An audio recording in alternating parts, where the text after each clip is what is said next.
Nagkaubusan na ng bait sa kauna-unahang pagkakataon na kaharap ni Gian Mamuyak ang kanyang dating pamilya suot ang kulay ng kanyang bagong tahanan, ang Phoenix Super LPG. Akala ng lahat ay pampamilyang reunion lang pero iba. Nakipagpisigalan si Mamuyak sa mga dating kakampi para bang sinasabi niyang di na siya baby boy. At ang malupit pa, umabot sa puntong nawala sa sarili si Coach Charles Chu sa tindi ng init ng ulo. Pag-itsa pa lang ng bola, lumipad agad si BJ Johnson para sa kanyang 200 slam, sabay sagot naman ni Aaron Fuller ng back-to-back buckets. Hindi nagpatalo si Ken Toppins kaya nagpakaula rin ng sunod-sunod na tres. Bigla naman nag-init ang kusina dahil inagaw ang spotlight ni Adrian Nocum na parang hinawakan ng maywagang bola at nagpasabog ng 11 straight points. Nandito pa rin ang alamat na si Rafi Ribis, 48 years old na pero mukhang senior na. Kitang-kita na kabisado na ni Karakut ang galaw ni Mamuyak kaya naagawan agad, pero may ganti ang di papatalo. Offensive foul ang tawag kay Karakut. Tapos maya-maya si Mamuyak naman ang nabigyan ng offensive foul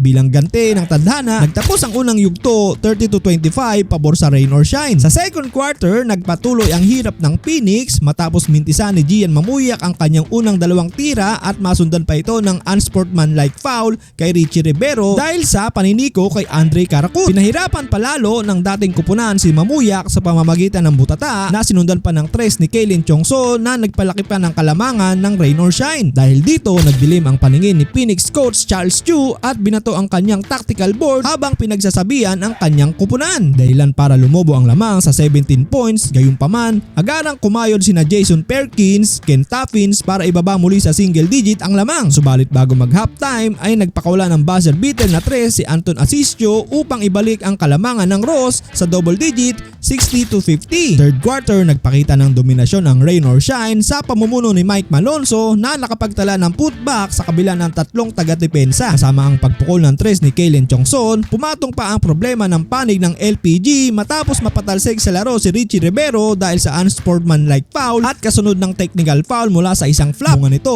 lumaki sa 20 puntos ang abante ng Ross sa pamamagitan ng tres ng kanilang rookie na si Kwahao sa huling 5 minuto. Gayunpaman, nakabangon ng LPG sa huling bahagi ng quarter nang magtala si Gian Mamuyak ng 8 sunod-sunod na puntos na sinundan pa ng wing 3-pointer ni Brian Santos upang pakitirin ang humahabol na tsansa sa 80-73. Mainit pa rin ang bakbakan sa fourth quarter, ayaw magpaawat ng Phoenix, pumutok sina Brian Santos at JL De Los Santos ng magkasunod na tres. Ang dating 20 puntos na tambak ng Elasto Painters ay naging 1 puntos na lang, 80-79. Pero sumagot agad si Karakut mula sa malayo, sumunod naman ang pag-take over ni Aaron Fuller na humatak ng 24 puntos. Pagpasok ng 5 minuto, bumaon pa ng 3 si Villegas para itaas muli sa 97-84 ang abante ng Ross. Naging mainit din ang pisikalan sa ilalim ng 3 minuto. Nagkasukwatan ng dating magkakampi ng matawagan ng unsportsmanlike foul si Gian Mamuyak laban kay Karakut. At pagpasok ng huling minuto, nagbanta pa ang Fuel Master sa pamamagitan ng 10-0 run sa pangunguna ni BJ Johnson. Magiging 4 points na sana ang agwat pero nakawala si Fuller para sa libreng tira. Sa huli, naputol na ang win streak ng Phoenix Super LPG, panalo ang magpipintura.